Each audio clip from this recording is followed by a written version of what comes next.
Yes, mulai. Ya. Bismillahirrahmanirrahim. Assalamualaikum warahmatullahi wabarakatuh. Alhamdulillahilladzi arsala rasulahu bil huda wa dinil haq liyudhhirahu 'alad dini kullihi wa kafa billahi 'alima. Asyhadu an la ilaha illallah wahdahu la syarikalah wa asyhadu anna Muhammadan abduhu wa rasuluh la nabiyya ba'dah. Allahumma shalli ala Sayyidina Muhammad wa ala ali Sayyidina Muhammad kama shallaita ala Sayyidina Ibrahim wa ala ali Sayyidina Ibrahim wa barik ala Sayyidina Muhammad wa ala ali Sayyidina Muhammad kama barakta ala Sayyidina Ibrahim wa ala ali Sayyidina Ibrahim fil alamin innaka Hamidum Majid.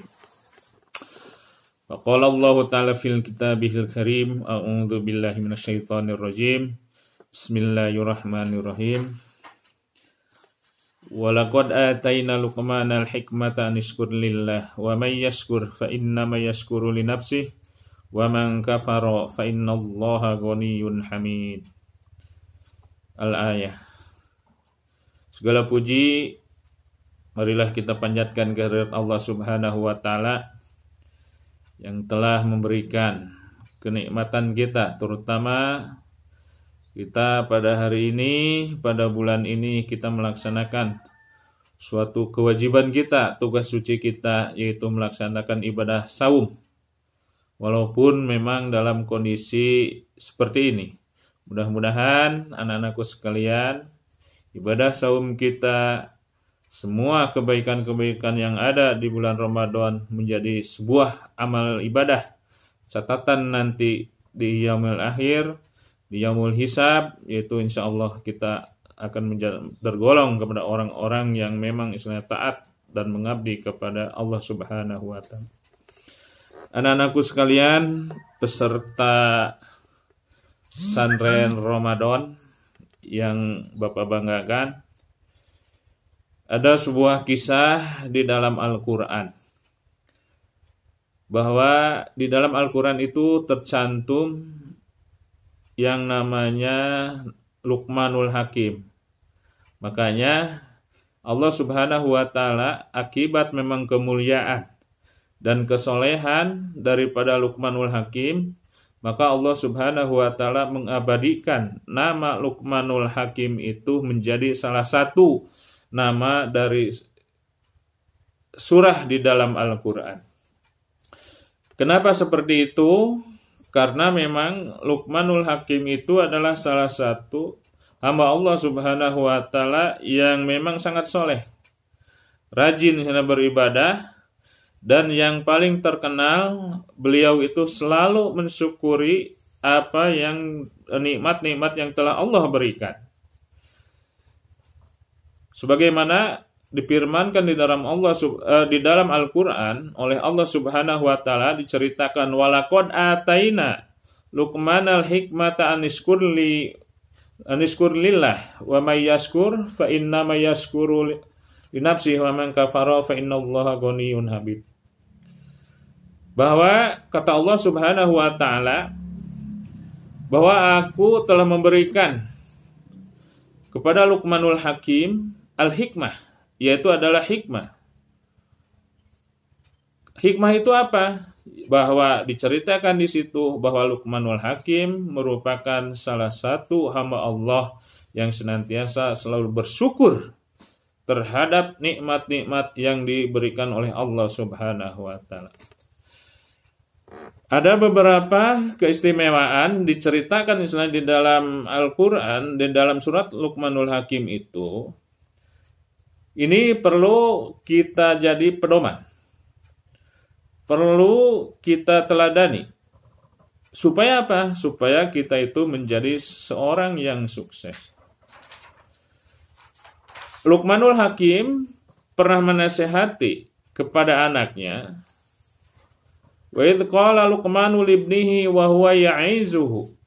Ketika Luqmanul Hakim itu berkata, menasihati kepada anaknya, ya bunayya la tusyrik billahi syai'an wa bil walidaini ihsana. Yang pertama, bahwa Luqmanul Hakim itu menyuruh kepada anaknya bahwa la tusyrik billah. Ya, janganlah engkau istilahnya menyekutukan Allah. Kenapa?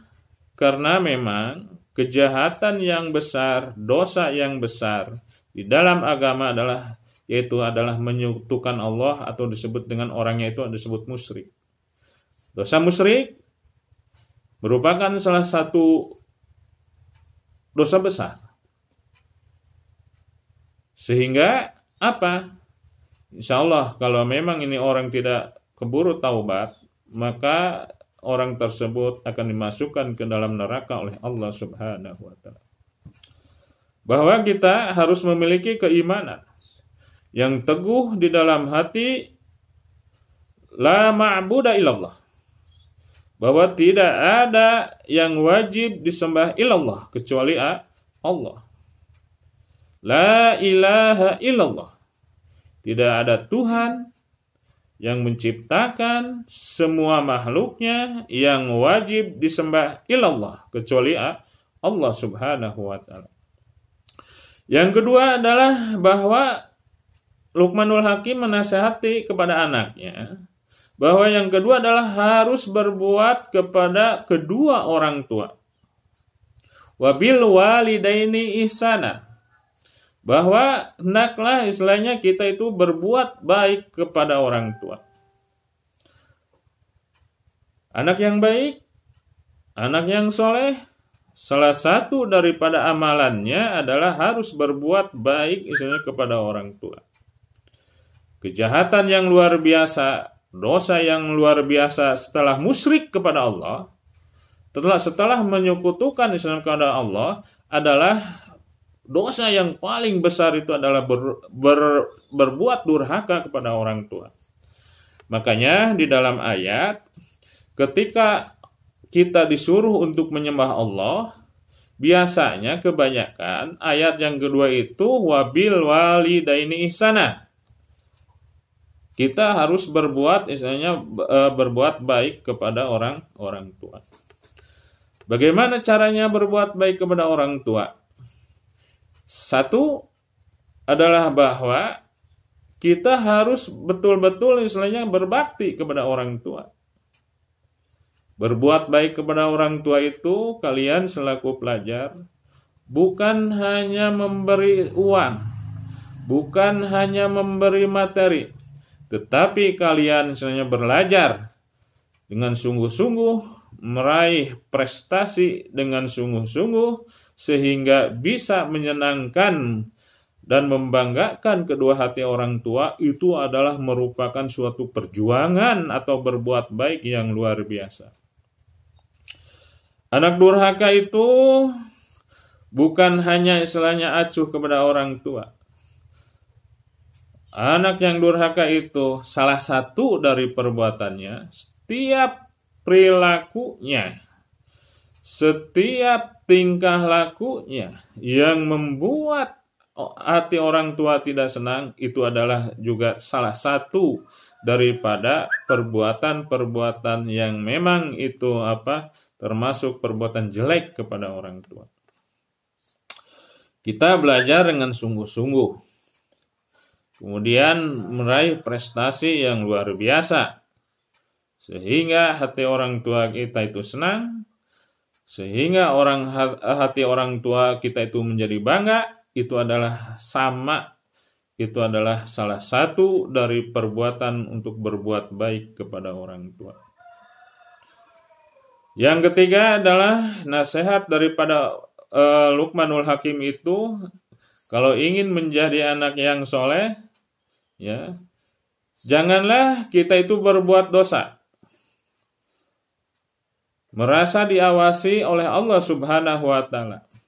Sebab Luqmanul Hakim berkata, "Ya bunayya, innaha intaku misqala habbatin min khardalin, fatakun fi sakhratin aw fis samawati aw fil ardi ya'ti bihallah."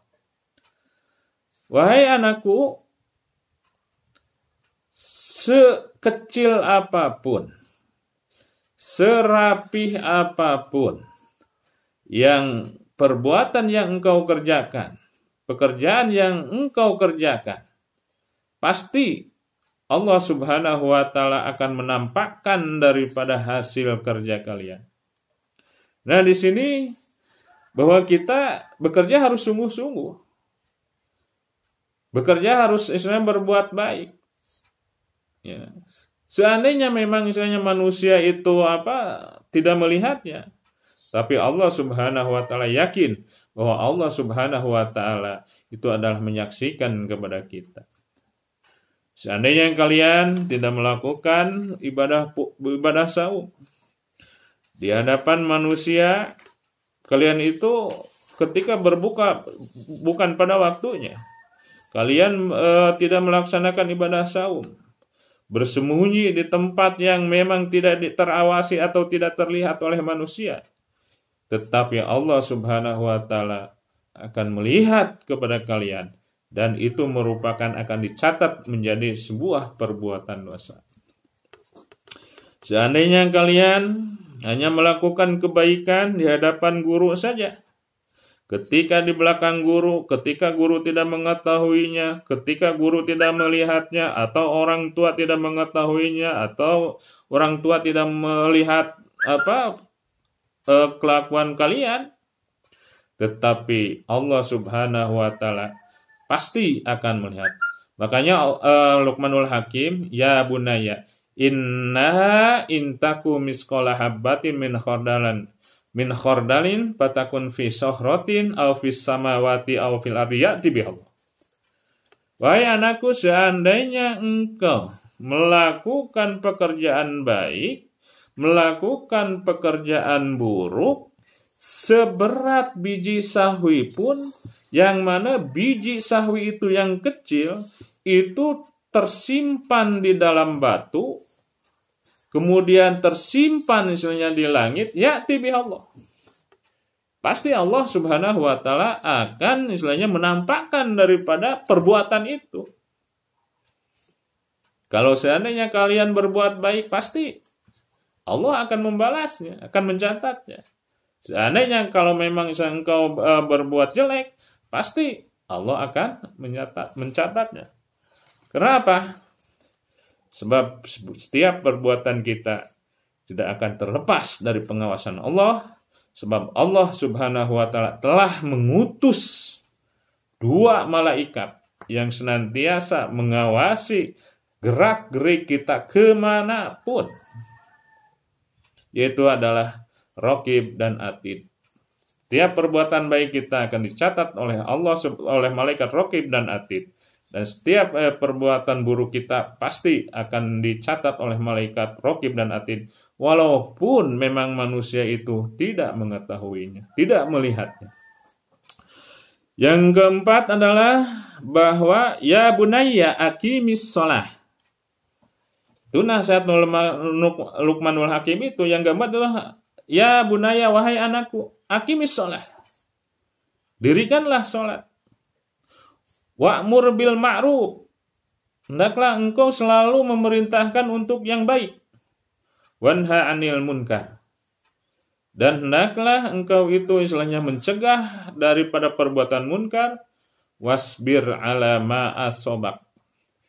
Dan hendaklah engkau itu bersabar ketika apa yang terjadi pada kalian. Nah, ini adalah menunjukkan kepada kita bahwa betapa pentingnya untuk melaksanakan sholat. Sebab apa? Sebab sholat itu adalah tiangnya agama.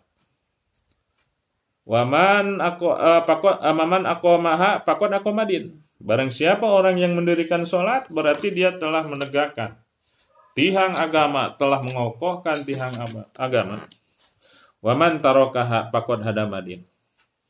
Barang siapa orang yang meninggalkan misalnya sholat yang 5 waktu, berarti dia telah meruntuhkan daripada agamanya. Anak-anakku sekalian, kenapa istilahnya sholat ini sangat penting, menjadi pondasi atau dasar?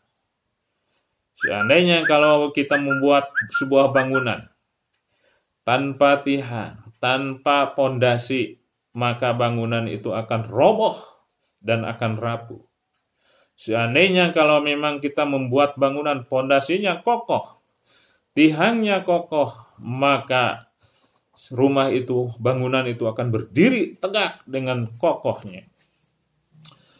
Salat merupakan amalan yang memang istilahnya nanti di yaumil akhir, ketika kita di hadapan Allah setelah terjadinya kiamat, maka manusia akan dikumpulkan di padang mahsyar.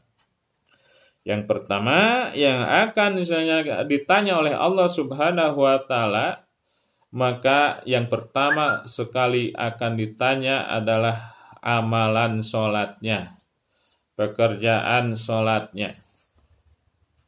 Seandainya kalau memang seseorang itu melaksanakan sholat dengan baik, maka yang lainnya akan baik pula. Waman pasadat sairuha malihi.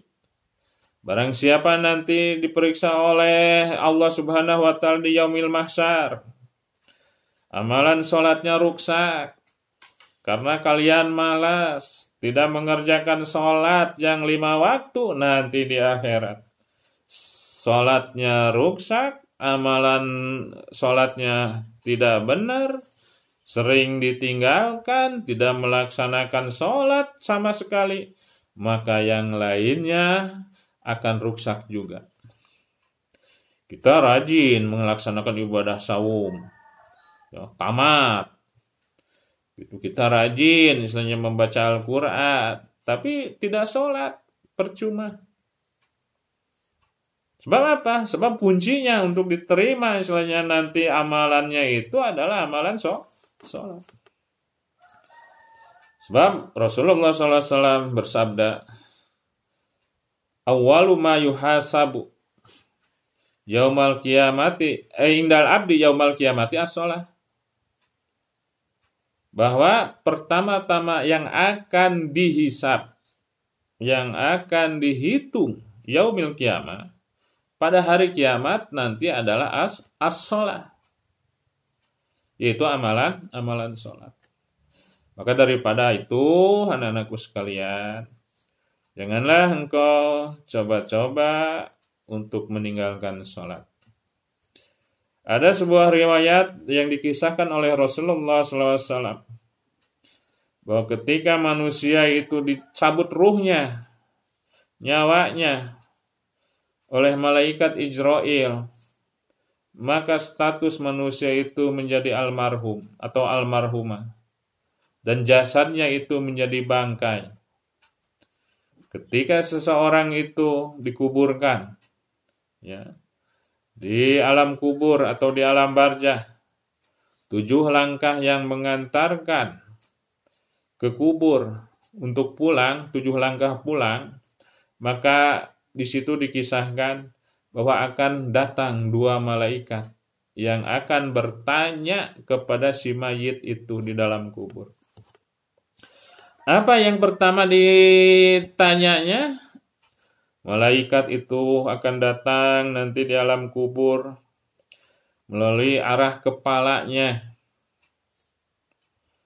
Siapa yang akan menjaganya dari pertanyaan itu?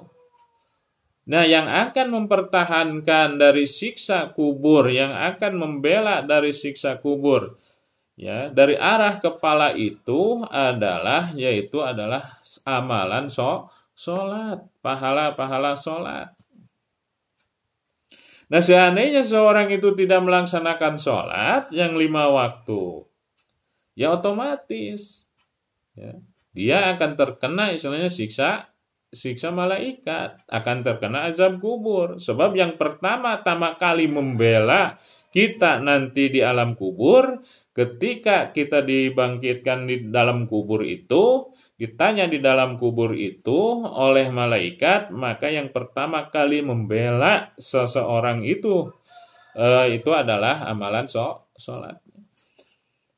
Seandainya kalau memang seorang itu tidak sholat, kalian itu tidak sholat, maka udah yang lainnya tidak akan ditanya lagi, langsung diazab oleh Allah Subhanahu wa taala dengan siksaan kubur.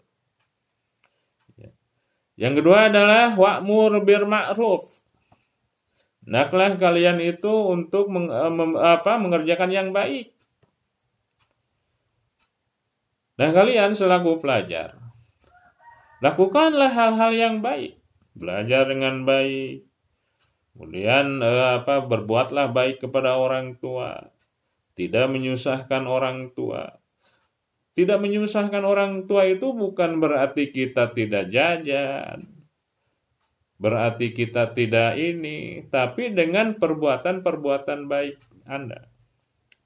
Berprestasi, rajin belajar, sholatnya hebat. Nah inilah ciri-ciri daripada anak yang soleh.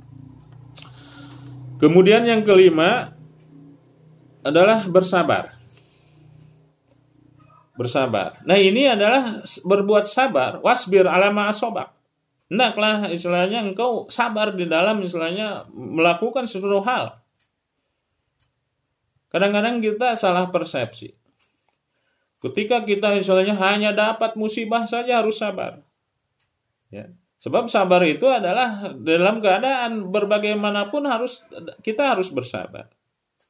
Kalian selaku pelajar, kita kalau dihitung dengan waktu, bahwa kalian itu belajar itu di SMP itu selama 3 tahun. Selama 3 tahun itu adalah kalau nggak salah 36 bulan. Nah, ketika saya belajar, suka dan dukanya itu luar biasa. Kita harus mengerjakan berbagai hal, tugas-tugas dari guru, kemudian harus mentaati peraturan-peraturan sekolah. Terus apalagi misalnya kita harus menghadapi daripada tuntutan orang tua, harapan orang tua. Nah, semuanya harus dilakukan dengan sabar. Ya, harus dengan sabar. Kita pertama Islam masuk di kelas 1. Sudah tamat dari kelas 1 masuk ke kelas 2 1 tahun lagi. Terus sudah kelas 2 masuk lagi nanti ke kelas 3 1 tahun. Nah seandainya kalau memang misalnya kalian itu tidak sabar di dalam melakukan belajar itu, maka apa yang terjadi? Akan terjadi kalian stres. Ya, stres. Nah, kalau memang kalian misalnya stres, jadi ketika belajarnya itu tidak fokus, ogah-ogahan. Tetapi kalau memang misalnya kalian sabar, belajar dengan niat ibadah, untuk istilahnya berbakti kepada orang tua, maka kalian insya Allah akan menemui istilahnya kesuksesan yang luar biasa. Nah inilah sabar. Sabar dalam menghadapi musibah. Kalau ada istilahnya permasalahan ada yang di sekolah, baik permasalahan dengan sesama teman, permasalahan dengan guru, permasalahan dengan sekolah, permasalahan dengan lingkungan, permasalahan dengan orang tua, ya hadapi dengan sabar. Ya. Sabar bukan berarti diam saja, tetapi kalian selaku pelajar berbuat sabar itu adalah bekerja keras. Bersabar menghilangkan daripada kemalasan. Ketika misalnya kita malas untuk belajar, malas untuk sekolah, bersabar. Dengan apa? Bersabar ganti dengan istilahnya rajin belajar. Sekolahnya rajin. Bersikap sabar di dalam misalnya menghadapi tuntutan orang tua. Pasti orang tua kalian itu mengharapkan bahwa di sekolah itu kalian ingin menjadi seorang anaknya yang sangat diharapkan, sangat berprestasi unggul. Bagaimana kita? Ya harus sabar. Yang ketujuh, bahwa Luqmanul Hakim itu menasihati anaknya jangan sombong. Wala tusair khaddaka linnasi wala tamsi fil ardi maroha. Kata Luqmanul Hakim itu, ya, wala tamsi fil ardi maroha. janganlah engkau istilahnya berjalan di muka bumi ini dengan penuh kesombongan.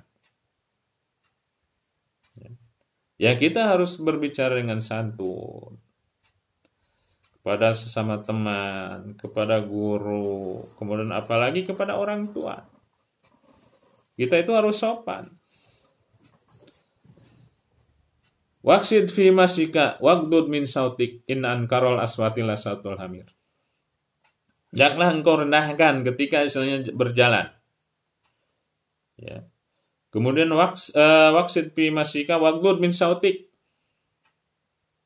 Jaga istilahnya omongan kalian. Ya. Apalagi istilahnya di hadapan orang tua. Fala taqul lahuma ufin. Janganlah engkau istilahnya sekali-kali mengeraskan suara dengan nada membentak kepada orang tua, itu termasuk dosa yang besar. Seandainya memang istilahnya kalau Anda tidak sopan berbicara kepada orang tua, bertingkah laku tidak sopan kepada orang tua, tunggu saja, itu merupakan awal daripada kegagalan kalian. Kalian di sekolah tidak menghormati teman, tidak menghargai guru, tunggu saja, itu adalah merupakan awal dari kehancuran kehidupan kalian. Anak-anakku sekalian, kemudian bahwa nasihat-nasihat ini sangat penting bagi kalian. Yang pertama tadi, harus memang kita itu jangan sekali-kali menyebutkan Allah. Ini adalah kiat-kiat menjadi orang-orang sukses. Kalau Anda ingin misalnya sukses di dalam belajar, ingin mendapatkan keberkahan misalnya dalam belajar, lakukanlah. Ibadahnya mantap, sopan santunnya hebat, kemudian istilahnya otaknya cerdas. Nah inilah, itulah yang dikatakan anak-anak soleh. Harapan daripada orang tua merupakan inginnya menjadi harapan menjadi anak yang soleh. Kemandirian itu dibutuhkan oleh setiap orang. Sebab ini, saya sering mengamati, seandainya kemandirian itu pondasi awalnya adalah dari sholat. Seandainya kalau kalian misalnya melakukan sholat, sudah tanpa disuruh lagi oleh orang tua,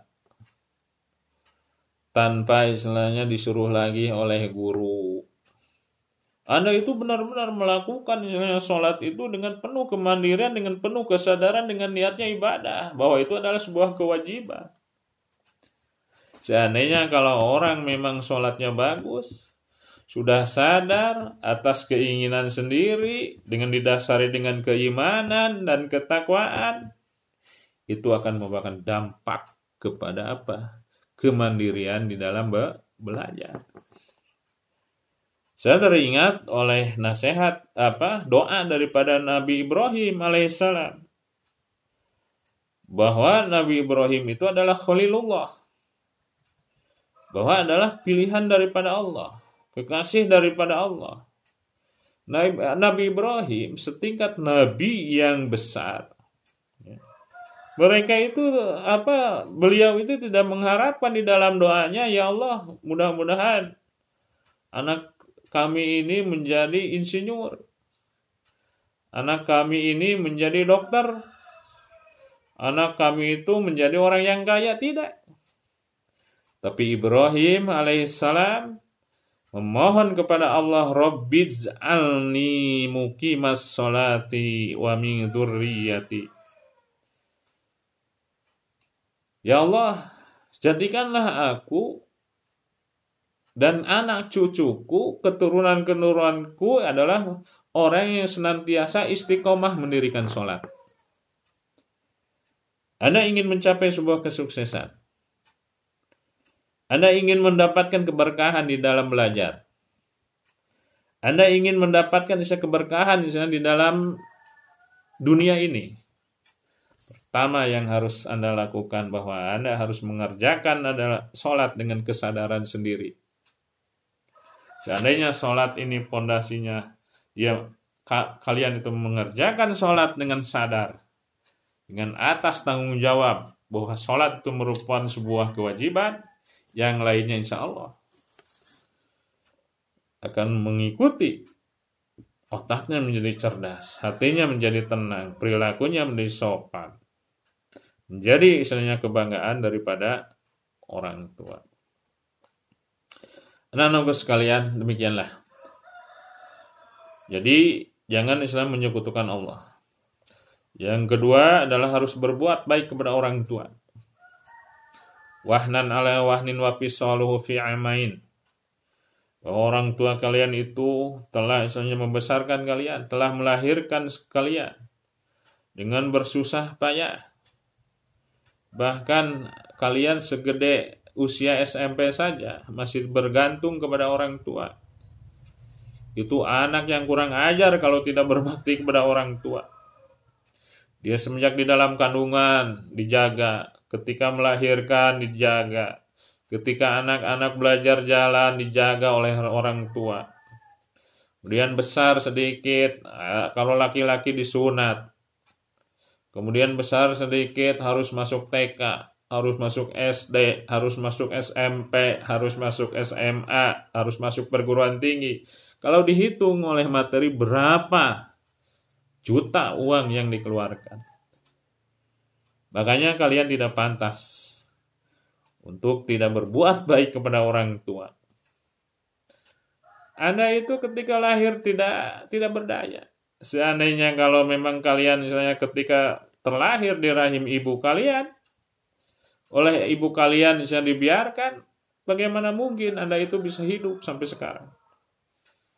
Bagaimana mungkin misalnya kalian itu sekarang bisa menikmati istilahnya keindahan daripada dunia ini? Pasti mati. Kalau memang misalnya tidak ada jasa orang tua.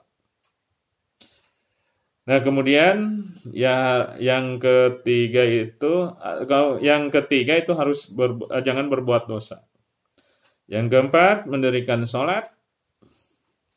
Yang kelima adalah menyuruh berbuat baik. Kemudian mencegah daripada keburukan. Kemudian yang enam harus bersabar. Bersabar kalian itu untuk belajar. Bersabar untuk berbuat baik. Yang ketujuh adalah kita harus sopan. Tidak boleh sombong. Nanti kalau kalian istilahnya sudah sukses, mulai prestasi yang luar biasa selama belajar di SMP plus Al-Ghifari, tetap hati itu DP-DP kalau istilah Sundanya, sopan, tidak menjadi congkak, tidak merasa istilahnya dirinya lebih, biasa-biasa saja. Para nabi tidak ada yang sombong. Setingkat Nabi Ibrahim, ya begitu keras perjuangannya, tetap saja dia itu selalu menyerahkan urusannya kepada Allah Subhanahu wa taala. Nabi Yusuf saja yang ganteng, seganteng, tidak ada manusia yang seganteng daripada Nabi Yusuf dan Nabi Muhammad. Tapi Nabi Yusuf walaupun memang istilahnya dengan kegantengannya tidak merasa sombong, tetap saja rendah diri di hadapan Allah Subhanahu wa taala. Kemudian Nabi Sulaiman, seorang nabi yang kaya raya, memiliki kerajaan yang besar. Pasukannya adalah bangsa jin. Gak ada manusia sekarang itu. Kepala kepemerintahan seorang raja yang memang pasukannya dari jin. Nabi Yusuf itu pasukannya, tentaranya dari tentara jin. Tapi Nabi Sulaiman, Nabi Sulaiman, seorang raja, pasukannya adalah bangsa jin. Sekali perintah dalam sekejap mata saja, memindahkan istana Ratu Balkis, dipindahkan. Apa hebatnya? Tapi Nabi Sulaiman tidak menjadikan seorang yang sombong. Nabi Muhammad, Nabi yang paling mulia di antara para nabi, sebagai nabi penutup. Dia itu sudah dijamin oleh Allah bakal masuk surga. Dia memiliki kekuatan syafaat nanti di yaumil kiamah, di padang mahsyar. Tapi Nabi Muhammad tidak merasa lebih dari nabi-nabi yang lain. Tidak merasa sombong. Tetap saja di hadapan Allah Subhanahu wa taala dan di hadapan manusia itu adalah rendah hati. Kemudian yang ketujuh itu adalah sopan. Siswa dan siswa SMP Plus Al-Ghifari harus sopan. Sebab apa? Sebab kalian misalnya dididik untuk bisa bersopan santun, rendah hati di hadapan orang lain. Kemudian yang kedelapan adalah berkata baik. Mudah-mudahan nasihat ini ada manfaatnya khusus bagi Bapak sendiri, umumnya bagi anak-anakku sekalian. Mudah-mudahan Allah Subhanahu wa taala memberikan keberkahan, memberikan kemudahan, memberikan ketenangan di dalam hati selama kalian itu menempuh atau menuntut ilmu di SMP Plus Al-Ghifari. Dengan rumus-rumus tadi, kalau seandainya oleh kalian ini dilaksanakan, insya Allah kalian menjadi anak-anak yang luar biasa. Walaupun memang berada di keluarga yang biasa. Tetapi Anda itu, walaupun memang orang tua kita biasa, ekonomi kita biasa, nantinya kalian itu akan menjadi seorang yang luar biasa, yang hebat, yang siap untuk menempuh ujian-ujian ini, dan akan meraih sebuah kesuksesan yang besar. Demikianlah daripada materi pesantren Ramadan ini. Mudah-mudahan kita diberikan kekuatan oleh Allah Subhanahu wa taala. Yang pertama adalah kekuatan iman. Kedua adalah kekuatan istiqomah. Kemudian tiga adalah kekuatan fisik. Kita mampu menyelesaikan sisa daripada ibadah saum kita, sehingga kita nanti akan terlahir, akan mencapai sebuah kesuksesan, yaitu adalah dengan Idul Fitri. Kita itu kembali kepada fitrah, ya, pada kesucian yang telah dijanjikan oleh Allah Subhanahu wa taala. Isilah bulan yang pernah berkah ini, yang penuh dengan berkah ini, bulan yang penuh dengan ampunan ini, bulan yang penuh dengan catatan kebaikan. Isilah dengan hal-hal yang memang dianjurkan oleh Allah Subhanahu wa taala. Demikianlah anak-anakku sekalian, mohon maaf apabila memang ada kata-kata yang memang tidak berkenan di dalam hati kalian semua. Selamat menunaikan ibadah saum. Mudah-mudahan Allah Subhanahu wa taala mengabulkan segala keinginan kita, mengabulkan segala doa-doa kita di bulan yang suci dan penuh berkah ini. Wassalamualaikum warahmatullahi wabarakatuh. Ya kembali.